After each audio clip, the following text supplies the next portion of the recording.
Welcome to the Commentary Magazine Daily Podcast. Today is Tuesday, August 5th, 2025. I am John Podhoretz, the editor of Commentary Magazine. With me, as always, executive editor Abe Greenwald. Hi, Abe. Hi, John. Senior editor Seth Mandel. Hi, Seth. Hi, John. And social commentary columnist Christine Rosen. Hi, Christine. Hi, John. First of all, I want to give a shout out. I got to find the name here. I want to give a shout out to our listener, a remarkable listener, our favorite listener ever. I mean, I'm sorry to say this because I know people, don't want to hear that there are other people that we prefer to them. Bev sent us a video of her. It kind of looks like a Havanese. I have a Havanese, and it looks very much like a Havanese dog singing along to the Commentary podcast theme song. So she plays Hope for the Best, Expect the Worst, and the dog howls along with it every morning. This is our favorite email that we have ever received. I believe we've all agreed. And the dog's name is Murray, which is, of course, a perfectly suitable name for a dog that would sing along with a Mel Brooks song, since the 2,000-Year-Old Man, if you've never listened to the 2,000-Year-Old Man, the one play that the 2,000-Year-Old Man invested in was Shakespeare's Queen Alexandra and Murray, in which Queen Alexandra says, "What ho, Murray, what could it have been that I have seen? Is it not in our marrow?" And Murray says, "What are you hollering? You'll wake up the whole castle." And according to the 2,000-Year-Old Man, this play closed in Egypt. So Murray the dog, our sing-along fan, and Mel Brooks' sing-along fan, we salute you. It was a much-needed bit of levity in a dark moment. And so thank you to Bev and Murray for the joy that they have supplied us, and maybe we'll try to put this up on Commentary's social media so everyone can hear Murray singing along. I'm just going to say now that I don't want to talk today about the news out of Israel that Israel may be occupying Gaza, and Bibi's announced that Israel's going to occupy Gaza and all of that. I think we know enough to know that we don't know what's real and what's a feint and what's a dodge and what's a negotiating tactic, and who is being served by such stories, and whether they are covers for other operations or anything like that. And I think it's much better to keep powder dry and put this to one side until something actually happens. So I am calling radio silence. I am putting the cone of silence over conversations about what the Israeli strategy is, military strategy in relation to Gaza. And I'm going to move on. I'm saying that because I want to move on to a different issue, which is anti-Semitism in the United States, which is not that different an issue. But of course, the epical moment that we are facing here coming up in November of the possible election of an open anti-Semitic, radical communist of Muslim descent winning the mayoralty of the largest Jewish city, what was for a very long time the city with the largest Jewish population in the world. It is no longer. Jerusalem is now more has more Jews in it than New York City does. But the rise of Zohran Mamdani has all sorts of ancillary consequences and issues. I think there's no question that this Senate vote last week, where 27 Democratic senators voted to suspend, or voted to say that they would block or suspend U.S. aid to Israel, would not have happened without the Mamdani victory, to scare the daylights out of, either to provide them with wind behind their backs to sort of come out and be openly anti-Israel or anti this government, or scared the bejesus out of them, if you'll excuse the expression, and giving them a moment at which they could look like they were behind the young people who are giving such passion and such motivation to the party, to their party. They want to fight and they want to have this. And so these are the two faces, I think, of this new democratic, open opposition and hostility toward the Israeli government and toward the war in Gaza. And a very important moment emerged at a conference of the Democratic Socialists of America, which we can also talk about in a bit. Daniel Goulden of the New York City Democratic Socialists of America at a moment at which he was giving a big panel discussion with a mask on. They were all wearing masks, by the way, because that's very important. He literally said that the Mamdani platform is the Democratic Socialists of America platform, particularly on social issues. And their goal, according to Daniel Goulden, is to turn New York City into the national distribution hub for gender transition. Quote, what we explicitly wanted to do was use the power of New York City to provide free gender-affirming care, and I say free in case insurance companies decide to boot us off. Free gender-affirming care, not just to people in New York City, but across the country. There's no reason at all that we can't use telehealth, meaning going across state lines, and mailing prescriptions to people across the country to undermine state bans on gender-affirming medical procedures. The Zohran campaign was always eager to work with us. The team was so happy to work with us on this. And now all of a sudden my work shifts from being on the outside to thinking about how to utilize the fairly significant municipal power of New York City. The model we used in New York is 100% replicatable, both in terms of our trans organizing, but also getting Zohran elected mayor. Now, why is this important? Because we keep hearing that Mamdani's great the secret sauce isn't his anti-Semitism or his radicalism, but he's focusing on issues that are important to New Yorkers, like affordability. Affordability, it's so expensive to live here. Food is expensive. Rent is expensive. He focused on affordability. Nobody else focused on affordability. He doesn't mean it. He doesn't really care. He'll change on Israel. He'll change on talking about how, Hamas is okay. He'll change on this stuff because he'll want to be a successful mayor. He'll hire Jessica Tisch as his police commissioner because he'll want to have a successful mayoralty and all this. And here we have an insider on his campaign saying, no, he believes that he's giving us power over the most controversial issue in American society today, or the one controversial by which I mean that the left really wants it and 75 to 80% of the American people don't. So that's how controversial it is. And I think this is a very important moment because it's like, as this goes on, and because of the 6 month, because of the nature of the general election campaign, he's not going to be able to hide, and his people are going to shout from the rooftops all of the wonderful radical things he's going to do, and he is probably going to want to soft pedal it, but you can't get away from what's going on here. What do you guys make of this?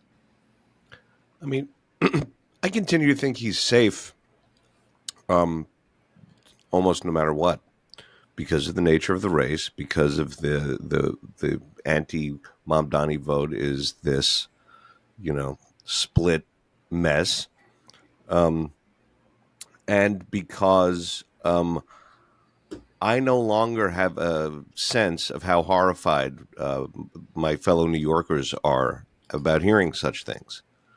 And, I don't, when people say he's going to tack to the center or soften his language on this or that thing, I always, then they say it, it's sort of reassuringly, like, don't worry, he's going to do this.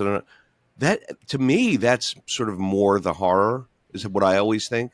Like, why do you want him to sort of put on this mask that will enable him to actually do exactly what he wants to do? So I think I don't see him having to run from much because of the unique circumstances of this election. He also benefits from the fact that our political news cycles now are constant, mainly on social media, and leave voters with a very short memory of what was said even a week ago, to say nothing of what he did a year ago or 5 years ago. I think the fact that he got endorsed by Senator Elizabeth Warren the other day is also worth noting, because he's got two things going on here. I think Abe's absolutely right that he's going to make an effort, or at least his campaign people will make an effort to downplay his radicalism, even while I think that radicalism remains the core of his political philosophy. But he's trying to get big Democratic folks to endorse him as if he's mainstream. So when she talked about Mamdani, she said his plan is the Democratic message. But if you look at his record, that includes things, obviously, he talked about defunding the police. He wants to ban ICE, now this transgender stuff. So if that is indeed the Democratic platform, then New Yorkers will have a very clear choice. The problem, of course, as Abe points to, is that the opposition on the other side is split. And I think a Jewish Insider had a really good summary of some polling that was done in New York recently. I was going to get to that. And Seth, I want you to respond to some of this, because it's a Rorschach test. So when I say, I'm going to read you these numbers that Josh Kraushar has written up, and ask you whether you're horrified by them, and you are sort of like, they make you a little more comfortable with the crisis inside the Jewish community, or whether they just simply track with what you know. So here's Josh's piece in Jewish Insider. A new poll of New York City Jewish voters, commissioned by the Pro-Israel New York Solidarity Network, underscores the presence of a cohesive constituency opposed to Zohran Mamdani's candidacy to become New York City mayor. So here are the numbers. According to this, Mamdani wins 37% of Jewish voters, with 25% backing Eric Adams, 21% supporting Andrew Cuomo, 14% preferring Republican nominee Curtis Sliwa, which means that while he gets 37% of the Jewish vote, he does not get, obviously, 63% of the Jewish vote, which dovetails or tracks with what we saw in the primary, where it appeared it's a complicated thing because of ranked choice voting, and who ultimately will be counted as a Mamdani voter or was counted as they approached and then went over 50%, because he got 43% in the first tally, and then he had to go over 50% to get the nomination, which I think he did on the third or the fourth ballot. Anyway, it looked like he got about 20% of the Jewish vote in the primary. So this, obviously, the regular electorate is larger than the primary electorate, and so less engaged than the primary electorate. And a lot of people may have turned out in the primary specifically to vote against him, or to cast a vote for Cuomo, whom they didn't like, clearly, in order to prevent him from winning. So you can look at that and say 63% of Jews in New York will not vote for Mamdani as president. Of course, this is a Jewish New York, Jewish city. The Jewish vote trending nationally, nationwide, starting to trend a bit to the right. It's not clear that that's really the case in New York City, except among Orthodox voters who are reliably Republican. But they still make up, I think, 10 or 12% of the overall Jewish community in New York, which is about 900,000 strong. So you can then say there are about 150,000. And that's, of course, including children and stuff. So the voting population is smaller. So, Seth, when I say this to you, Mamdani is getting 37%, is that like, great, good, like this is a real anti-Mamdani turnout for Jews who are reliably Democratic? Or are you like, how can any Jew vote for Mamdani? This is terrible, and we're in a nightmare. All the above, really, but I think, it's true, because it's all about setting expectations, right? It's a very New York attracts throngs of as a Jews, right? You have like these, Jews for social and economic justice type groups. You have these Jewish groups that are Jewish in name and are there to sort of provide cover, to be a blocking back for progressive groups either regardless of their stance on Israel and anti-Semitism, or to offer protection to those who are explicitly awful on Israel and anti-Semitism. And so New York is one of those places where the pro anti-Jewish Jews, if that makes sense, are very well organized. It's a very well organized group, and they're very enthusiastic, and they're door knockers, and they are well funded. And so to me, overall, I would say the 37% is good, because if any city has a sort of built in as a Jew, rocket ship, it's New York.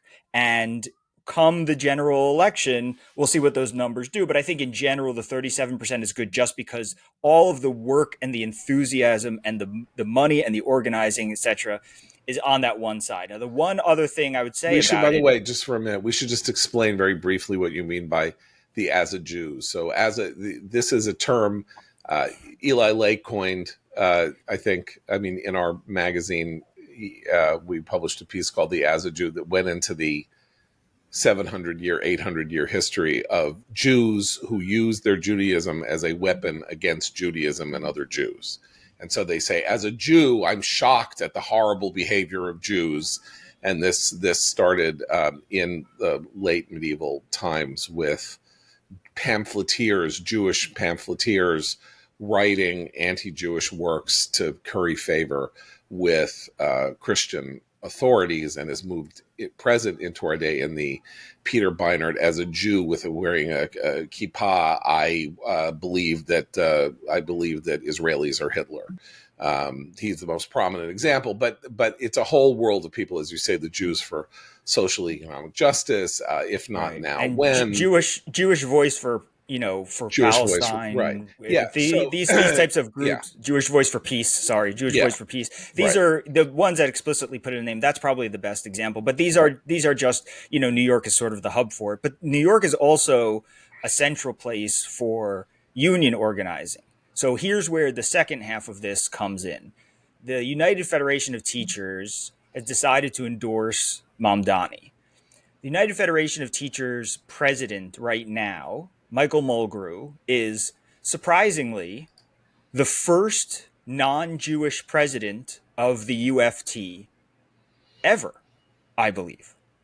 So the UFT is a classic sort of the type of organization that Jews in America have, especially left-wing Jews have flocked to. There was, because of anti-Semitism and all sorts of stuff in, mid 20th century, public education was a place where Jews could go when they couldn't go to private education to teach and be administrators and stuff like that. Public colleges, public high schools, all that stuff. And so Jews got very tied into the teachers union movement. I have my great uncle was at one point the head of the Waquaic Teachers Union, which is like the most Jewish thing you could ever possibly be a teachers union head in Newark, in the mid 20th century. But anyway, this was, so the UFT is significant in terms of its connection to the Jewish world and all that stuff. The UFT decided to back Mamdani. There is a splintering within the UFT. There are Jewish educators within the UFT who have been holding webinars since that decision was made, teaching members of the UFT how to not pay their dues.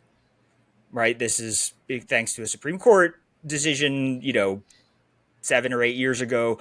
You can't be forced to pay your union dues.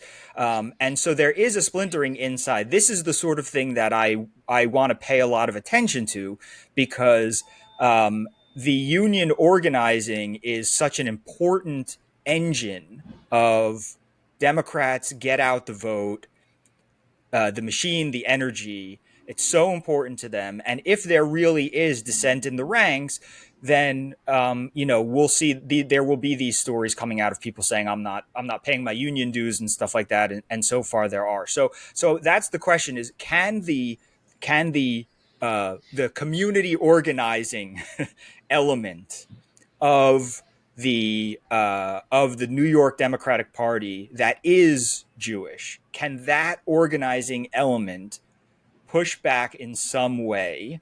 Because if not, all of the organizing momentum will be behind the 37%, and they'll be bigger than the 37%. I mean, the ultimate the ultimate problem is what Abe mentions here, which is that the anti-Mamdani vote is split three ways, and he's going to win because it's split three ways. Generally speaking, when votes are split four ways, excuse me, the opposition split three ways, there will be four candidates. Unless something happens, there will be at least three candidates and probably four candidates on the ballot. And it's classically the case that when there are three or four candidates on the ballot, someone can win with 40% of the vote relatively comfortably. Mamdani doesn't even have to get a majority in order to become the next mayor. So you could have a significant anti-Mamdani vote that is nonetheless ineffectual and in fact helps him become mayor. That's the paradox of it. One point I want to make about this 37% number is that when you poll Jews in the United States, and Pew does this on I don't know, I can't remember what their term is. It's either to every 10 years or every 5 years or something like that. And it's a very difficult thing to do because Jews make up 2% of the population. You have to surface them. You want to have them demographically reflective of this. So you don't want too many old people, too many young people. You want people who are, but you have to say that they self-identify as Jewish, right? That's the main thing. Like, you're not going to throw anybody out. As long as they say I'm a Jew, you take their poll. And Pew did a poll, the last poll that Pew did, 31% of the respondents said they believed that Christ was the Son of God. So that is really the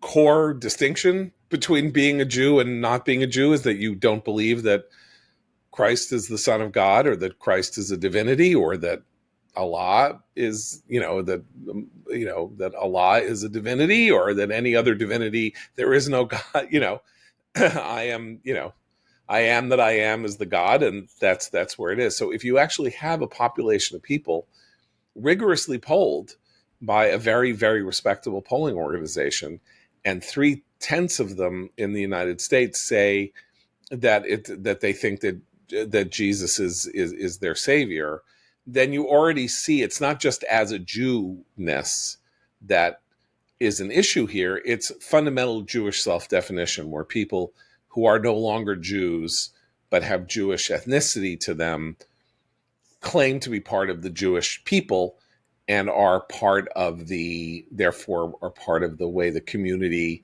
is surveyed to explain how it feels. So that number is, I think, good. I don't want to say that because people are going to come at me and yell at me and say that no Jew should vote for Mamdani. He's an anti-Semite. He's a supporter of the murderers of Jews and the worst, Jewish slaughter since the Holocaust. And, he is barbaric and evil and a contributor to the evil on campus and all of that. And I agree with all of that.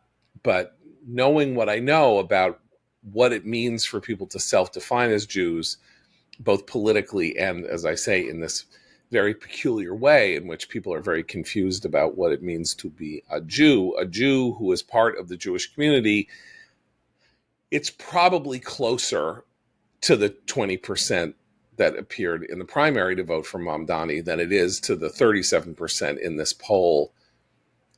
And it should be zero. But of course, it should be zero for anybody. Nobody in New York City should vote for a communist.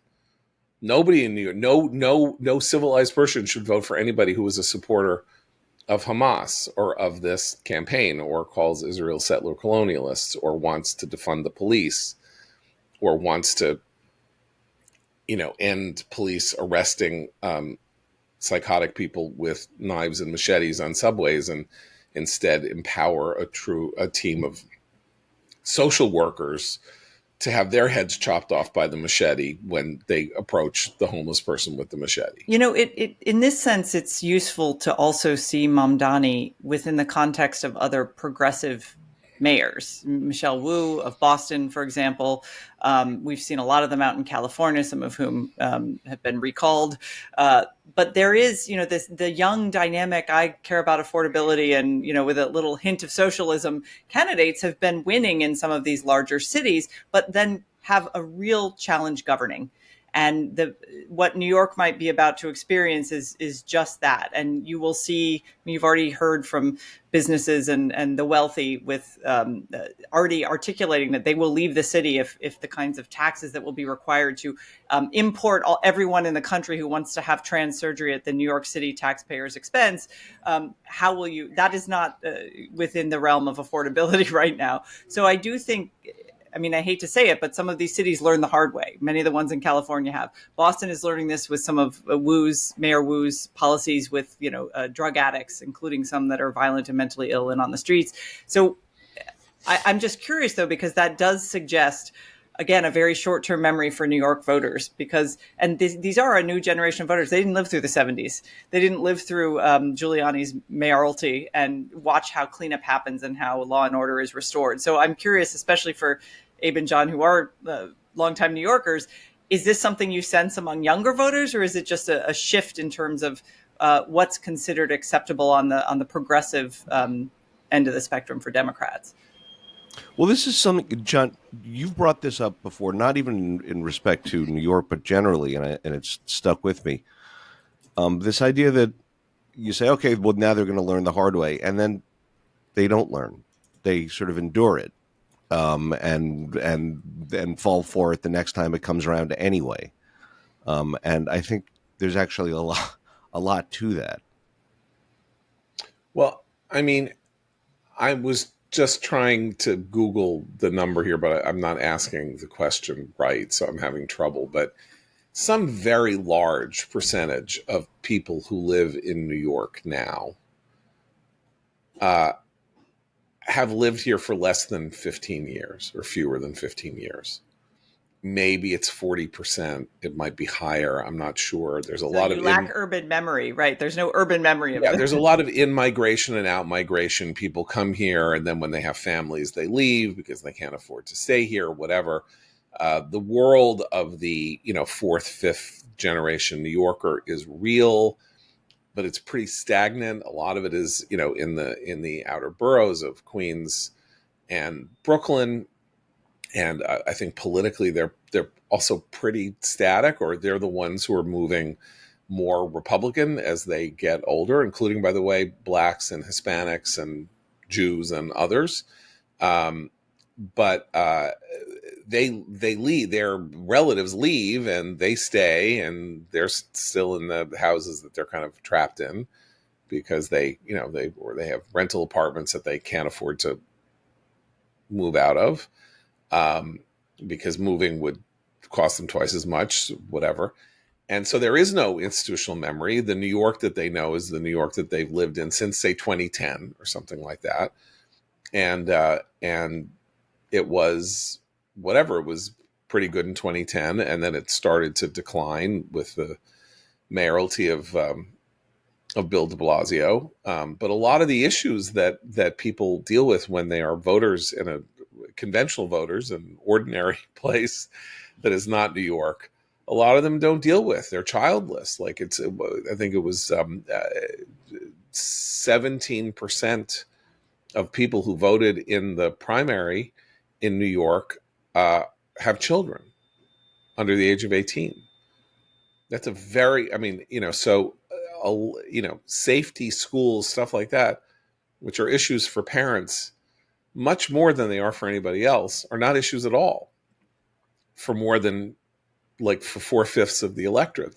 That's not their concern. Their concern is, as I keep saying, I live in 300 square feet and I'm paying $4,000 a month. Do something. What people ordinarily do under those circumstances is move. Go live somewhere else. Go to the Southwest. Go to anywhere else in America where, go to Chicago, rents are half what they are here, so live in Chicago. But for whatever, so that's that issue of institutional memory.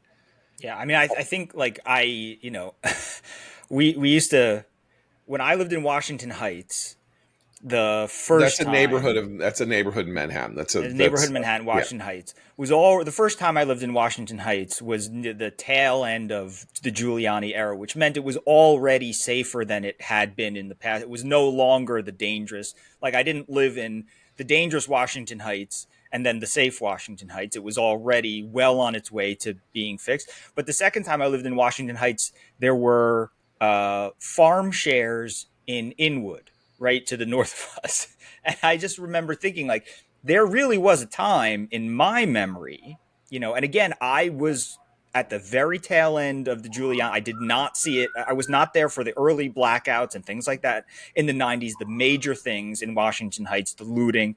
Um, but like there was a time, even within my memory, that the idea of a farm share in Washington, going to get your farm share in Washington Heights, was kind of silly. Nor did we live in, we didn't live in a doorman buildings and stuff like that. There are neighborhoods in Washington Heights where it's a bit more, imaginable, whatever. But the point is that the memory doesn't have to be that long, but it has to be long enough to at least sort of remember that there were things that surprised you about what you could do in New York. Because when you came to New York, people were like, "Oh, it's New York," this and that. And when you don't have that memory, when you can't at least laugh about the farm share in Inwood or something like that, I think that you don't really have a sense of how far New York and Manhattan especially has come in all those years, and there's no frame of reference for you. It's if you don't get why these certain things are significant, there's no explaining it to a person. We're still distorted. It is now 5 years since George Floyd, right? 5 years and a couple of months. George Floyd, I think it was June 2020, was the killing of George Floyd in Minneapolis. And so the world of upper middle class elite young person's opinion, I don't think has gone through much emotional revision. If you were 20 or 21 or 18 or 19 when that happened in the middle of the pandemic, or even in your early 20s, and you were out in the streets demonstrating, and you said that, systemic racism is the great evil of our time, and you said that cops are the problem, not the solution. These demonstrations are mostly peaceful while the dollar store is on fire behind you. When people are driving their cars into people in Wisconsin, and having nightly riots in small cities in Wisconsin, and you think that's all fine, and the only real issue is that a kid took out a gun and tried to defend himself on a street in Wisconsin, and that's the thing that drove you absolutely insane. 5 years later, and most of the world, I think, or most of America has attained a kind of equilibrium about this, and Democrats conventionally don't want to talk about this, right? They don't want to talk about the defund the police moment. They want to move on from that and not remind people that that was a really significant idea that had taken hold of their party, and all of that. But there are people under the age of 30 for whom that remains a completely acceptable set of ideas and precepts. And Zohran Mamdani, who was 33, is one of them. I mean, he believes in defunding the police. He wants to disband, even now, what do you call it, divisions or parts of the NYPD that do active response to active shooter moments. Last week, when this horrible event happened with this guy shooting up 345 Park Avenue, emptying 60 rounds in the lobby and on the 33rd floor, the tactical division of the NYPD that deals with active shooters showed up on the scene in 3 minutes. NYPD is the best trained. It's the largest police department in the United States, and it is without question the best trained, the least It responds with the least violence to violent events with great effect. After sort of 50 years of a change in the dynamic of the NYPD that is really kind of remarkable. It's the model police department on the planet Earth.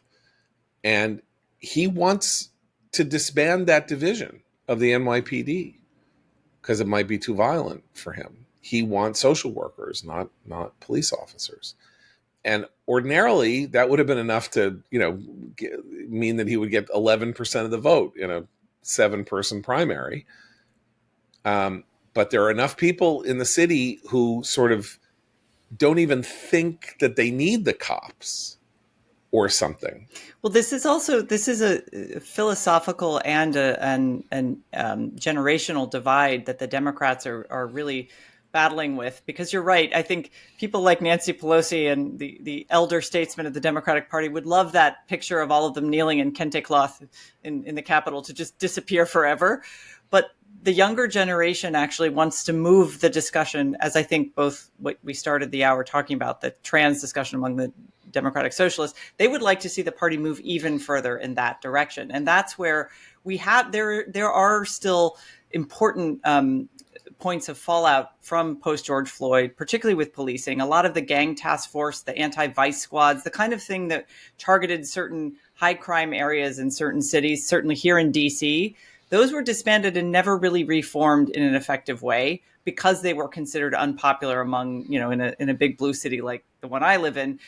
Post George Floyd, it was targeting dominantly African-American neighborhoods. So you couldn't do that anymore. That's racist. And some of those have been built back, but actually many have not. And I think crime rates have luckily slowed, violent crime rates in particular, after the spike we had during COVID.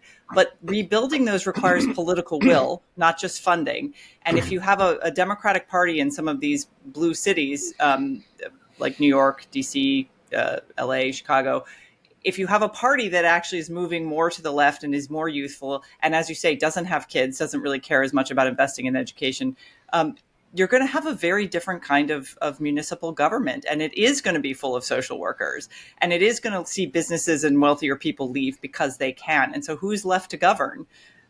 People who are heavily reliant on subsidies or government handouts, people who might be living in neighborhoods they can't flee because they can't afford rent elsewhere. And you have what actually is a perfect cauldron for socialism, which is an elite entitled class coming, setting prices, government grocery stores, all the stuff that we've seen in other nations where socialism rises, particularly in cities. But I want to try to square what we're saying about this generational attachment to some of these 2020 post-George Floyd ideas with what we know about 2024 election data and, for example, the young male vote. Right. Moving right. So what is it that's happening here then? Well, the women actually have moved further to the left, and the men have stayed a little more where they always were. It's particularly educated women who have gone much further to the left, just in the country. And my colleague Dan Cox has great data on this at AEI, sort of alarming data actually. Can we play a little history lesson game here, because it's important about American politics to understand where this quote that I read at the beginning from the Democratic Socialists of America, what the Democratic Socialists of America are, and how the political conversation in the United States, though we're talking about how quickly things move and 20 people don't, it was only a minute ago that New York was safe and now it's unsafe. And it's only a minute ago that Bloomberg was mayor and now it's going to be Mamdani and all of that stuff. And yet there is this tradition in the country of slow moving, slow growing activism and organizations that sit largely dormant or fallow until the circumstances warrant them arising from their slumber and starting to move forward. Because they're a shell, you can fill the shell, you can raise money through the shell, and you can start organizing through the shell. The Democratic Socialists of America is a group that was founded in the wake of a split in what was called the Socialist party in the United States. And the split was very interesting because it was a neocon split in the late 60s, early 70s, and it involved the same teachers, really inaugurated by the same teachers that Seth mentioned, who led the essentially the New York City teachers unions and teachers unions generally, because the city's school system until the, I think, late 1970s, more than 60% of the teachers in the New York City system were Jews. They started to retire and, take their pensions and all of that, but that's who taught in New York City schools.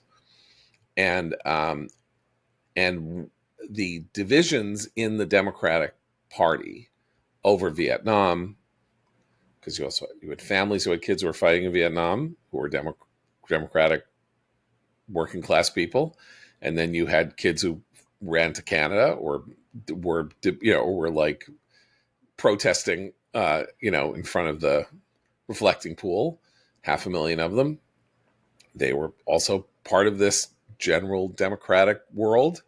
And the Socialist Party, which was largely paid for by the AFL-CIO and George Meany, who was then head of the AFL-CIO, and Lane Kirkland, were pro-American. I don't know how else to put it. They were aware that the sons of their members were going to Vietnam and were proud of their service, and that their members themselves had been veterans of Korea and World War II and were proud of their service and didn't like all these hippies and didn't like all of this protesting. And they tended to be pro-Zionist because this large population in New York of the teachers unions and all of that were Jews, and they were supporters of Israel. And in 1973, Michael Harrington, who was sort of the leading socialist in the intellectual in the United States, a Catholic, wrote a extraordinarily influential book in the early 60s called The Other America, which helped inaugurate the poverty program efforts of the JFK administration and then the Johnson administration. This description of what it was like to be poor in America. And Harrington didn't like the direction that the Socialist Party was going, and so he started a splinter group called the Democratic Socialist Organizing Committee or something like that. And then 10 years, and this is like 1973, and he left with like 10 people. And the 11 people that were left calling themselves socialists by the mid-70s stayed back. And then by the time the Reagan administration came around, all those people were Reaganites. All of those former socialists were Reaganites, and they populated the Reagan administration. Penn Kemble and Carl Gershman and all kinds of people who ended up working in foreign policy roles and in efforts to sort of promote democracy abroad and all of that. And the Democratic Socialist Organizing Committee then merged with a very left-wing group called, I think, the New American Movement. And there they sat with like 3,000 or 4,000 people at most in the United States, and they would have a convention every year, and they would march around, and they would call them each other's, comrade, and it was very touching and ridiculous and out of touch, and like Waiting for Guffman or Best in Show, like you could have made a comic mockumentary about how ridiculous this world was. And then Iraq happened, and then they started gaining a little more purchase because the protest movement kicked up again in the United States around the Iraq War. And they got some more people, and then they started getting money. And they started getting money from Soros, and they started getting money pumped in various ways into various efforts. And then came the big moment in 2018 when, out of nowhere, Democratic Socialist of America candidate Alexandria Ocasio-Cortez snuck up behind Joseph Crowley in Queens, a member of the House leadership who was paying no attention to her or anything, and won the primary against him by 5,000 votes, 15,000 to 10,000. That was Alexandria Ocasio-Cortez's debut, and the way she ended up as a senator was by outdistancing someone in The city of New York in a district that represents almost 500,000 people with 15,000 primary voters. But that was the big moment where suddenly the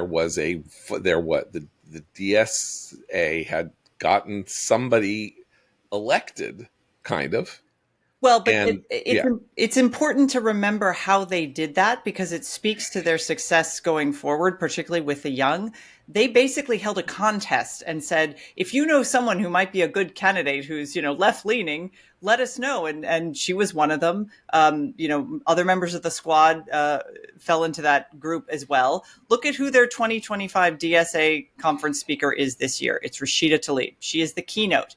Read their platform. It is anti-capitalist. They want to abolish the Senate, the Electoral College, the carceral state. It is radical. And the fact that there is very little effort any longer to pretend that it isn't anti-American, that it isn't anti-capitalist, shows that a kind of shift on the left that should be getting more focus. And I think one thing to point to is the fact that for a very long time, all of us on the right have said, this is creeping socialism. Many times that was an accurate description of some of the policies of the Democratic left, but this is real socialism. They're not joking around. Read their platform, go to their DSA political platform. And I encourage every listener to read it and come back and question whether what they're trying to do has any purchase or should have any purchase in a free, open, democratic society.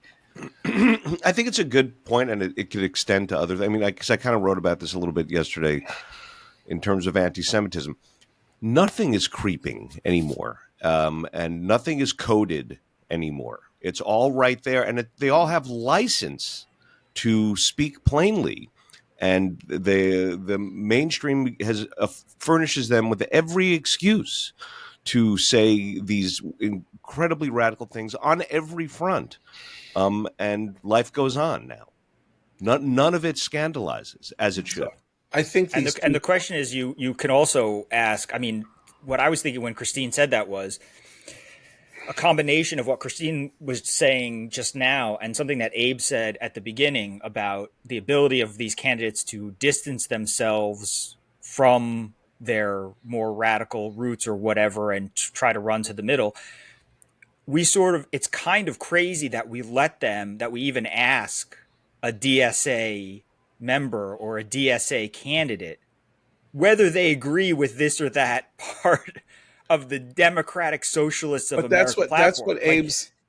They're members of that itself. Yeah. The membership is something that people should be looking. This was when AOC was elected. This was something that was briefly mooted as a topic that whether she could, whether you had to sort of be raised by the DSA and then and then learn to fly the nest and raise your own chicks, or whether you could stay. And what's happened since then is that question has stopped being asked. Well, I think we can put these two together. So I was trying to tell this long story about the birth of this organization that, and the long life of this splinter fringe organization that represented no one's opinions in the United States from the 90s to 2018, right? All of the juice in that realm was in kind of anti-globalism, climate change stuff, to the extent that you wanted to revolutionize and radicalize the U.S. economy. It wasn't for the purpose of creating a leveled society. It was more to achieve goals like some kind of equivalency between the affluent North and the global South, or doing something to reorient the way society worked in order to prevent, greenhouse gases or whatever, not simply the advocacy of socialism for its own purposes, which had really fallen into understandable disfavor with the collapse of all the of all the socialist countries on the planet, with the exception of Cuba and China. And Venezuela. And so people were no longer looking to socialism as a counter model. So this world was very fringe, but nothing is ever fringe forever. And conversations don't end. I mean, yeah, Nazism kind of ends, and when you destroy them utterly, they can kind of end and blow up, and you can salt the ground and keep it from ever, rising again, you hope. But as long as people feel like they're being screwed, and as long as there is a political philosophy or a practical philosophy that says, here's how you can deal with that by throwing the bums out and putting in better and more wonderful people, and it gets some purchase. This is important because people are constantly downplaying the significance of the rise of radicals on their own side, and how no one really believes that. Nobody thinks that. Don't worry. That's all nonsense. Because as Abe says, nothing is nonsense anymore. Tucker Carlson is saying that, aliens came to Earth, and, or what, like leading figure, people who get millions and millions of viewers a day and have some influence over the White House or whatever, and conversely on the far left, believe things that people stopped believing, or we thought no rational, non-psychotic person believed. And the idea that you could just let it go, and because most people are sensible and will see reason, has been belied by the fact that, again, a city of 8.5 million people that makes it more populous than I think all but 20 states in the United States is about to be governed by somebody who deserves to be called a communist.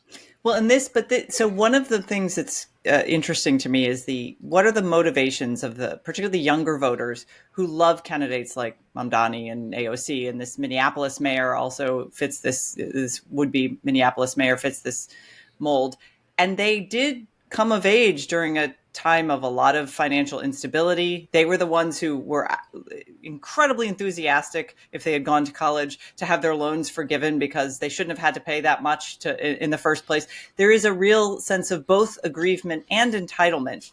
And that combination is perfect for a candidate who comes in and says, you're right, the system's broken. Let me blow it up as a socialist and just start handing things out. And it's not that they're gullible or stupid or any of these things, but their real world experience is of a world where neither political party in their lifetime seems to have figured out how to fix basic things. And this is a longstanding theme of ours on the podcast. Like, if you're in power and government, you're just supposed to make sure things work. And their entire life experience for 20 plus years has been a system that doesn't work.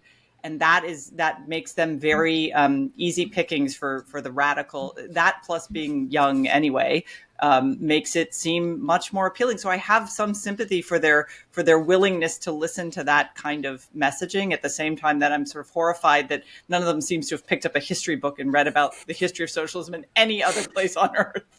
The reason my sympathy ends very quickly for those people is because the people they're gravitating to are telling them that it's good that these things don't work. Yes, they're not supposed to work. Very important. You're not supposed to have a safe subway. A safe subway is a relic of, white supremacist patriarchy, blah, blah, blah. You're not supposed to complain about the subway. And so what I don't get is these people are like, yeah, nothing works. And then why are they gravitating to the party who's like, yeah, of course it shouldn't work. What's wrong with you? Why would you want a working subway? Why would you want safe streets? Why don't you understand the hierarchy of oppression contained within your own statements and all that stuff? And I don't have a lot of sympathy for somebody who doesn't turn right around and walk out the door at that moment. I think why I've been in this state of kind of horror for, I don't know, a few months now, and it goes beyond the rise in violent anti-Semitism, although that's very much a part of it, is that even for me, someone who's kind of always believed that fights never end, as John was saying, that nothing sort of ends forever, I think I had this base level comfort that the 20th century would not be relitigated in this way, all the horrors of it. the Nazism, the socialism, the communism, America's role in the world. Like that seemed pretty well settled, and it's not. And we're sort of sliding back into the horrors of the 20th century in some way, and it's so unsettling. It's like I think that's this overwhelming feeling I have. Oh, but to invoke one of Abe's favorite conspiracy theories, it's not that we're going back and totally relitigating. It's like we're having to fight the flat Earth version of the 20th century. That's exactly right. People on either side we're not actually having a sustained argument. It's the flat Earth. But that's important because it tells you something about the stickiness, as they now say, of ideas, which is to say that the flat Earth ideas last. Yeah, right. What would you call it? The normative idea, the ideas that are, you know what happened? We learned that the world doesn't work in this way. For example, there are things that nobody would ever do that they did in the 19th century because they didn't understand certain things. My favorite, which is what I learned from T.J. Stiles' great book about Cornelius Vanderbilt, the first tycoon, is that when these giant ferry boats were the way you got to across the Hudson or something like that, and they started using, steam to power them, or they had engines running these motors, and they used hay they threw hay into the fire to make the ship go, and they kept the hay next to the engine. They kept the hay next to the fire, so a spark would fly out of the fire, and it would catch onto the hay, and then the boat would blow up. And so it occurred to people, you know what? We better put the hay over there in a box and close it, and then bring it to the fire when we needed more. So then if there are any sparks, but it took 4 ferry boats blowing up before that elementary thing was learned. That will not be unlearned, right? But that an idea is bad. I don't know. The Pinto was sort of a version of that for the 20th century. Fair enough. It had to be relearned. Right. Yeah, fair enough. But that I have to say that a disturbing number of like 2T size 2T onesies have on the tag that says it says keep away from flammable material. Yeah, right. Yes. Yeah, keep your child. Yeah. But I'm just saying that, like, there are things that people learn that are elementary that then you're like, well, I can't believe they didn't know that before then, but then they didn't, and they learn cause and effect, and cause and effect is it's impossible not to unlearn cause and effect. Not really. But ideas don't work that way. But John, I don't even agree on that, because what's going on with what's the vaccine business about now? I mean, no, but vaccines are counterintuitive. This is why I gotta disagree with you on this. What is a vaccine? A vaccine is you give yourself a little bit of an illness to create the things in the body that will fight off a worse version of that illness. That is conceptually difficult for very literal people to understand. I'm serious. Like, if I say to you, I'm going to give you a little bit of cancer to make sure that you don't get a lot of cancer. I'm going to need a little bit of measles so you don't get a lot of measles. It's like, well, what if the little bit of measles turns into a lot of measles? I don't want my little kid getting a little bit of measles. And you're like, no, you have to do it, because you know what? If 90% of people don't do it, then you can't eradicate measles. And you're like, I don't care about 90% of other kids. I care about my kid. I don't want him to have a little bit of measles. So that's where I don't think that example is quite right. And medicine, among other things, like understanding how those mechanisms work, that's where you need to be able to trust experts who say, no, you need to do this every which way you look at it, and you don't need to study it. I'll just tell you. But okay, yeah. The early discoverers of some of these treatments often experimented on themselves and their own family members. Yes. So I would say if you want a Mamdani running your city, maybe make him live under the conditions he wants all New Yorkers to live under first. See Right. how he That's an thrives or excellent not. point. But In I just politics, think we don't I learn just that think way. ideas don't have the same. I mean, Jonah Goldberg would say that the thing about socialism is it is way more natural than capitalism. Capitalism is a complex, sophisticated, advanced idea. It is anti-tribal. It is the idea that, you know, people can act in their own self-interest. It's a complicated thing, and it was hard for people to get to because ordinarily it's like, I only do what I would do for me or my tribe, and everybody else can drop dead. I don't even consider people who are not part of my tribe human. I can enslave them. I can kill them. I don't care. All that stuff. And so it takes a high level of civilization and a high level of sort of experience to get to the point at which you can have capitalism, which is literally a system that has only really been in place for 200 years out of the entire lifespan of human existence. You know, romantic ideas about what people are really like and how people should really function, and everybody should share with everybody else, and all that are much more natural than some of these other ideas. And so at a time when you lose faith in the idea that people who are more educated than you or know more than you or whatever know better, and you're like, basically, nah, they told me that I should, you know, take this vaccine and I got COVID anyway, the hell with all of them. That's a little hard to argue with, number one. And number two, it's just it's an opposition to human nature.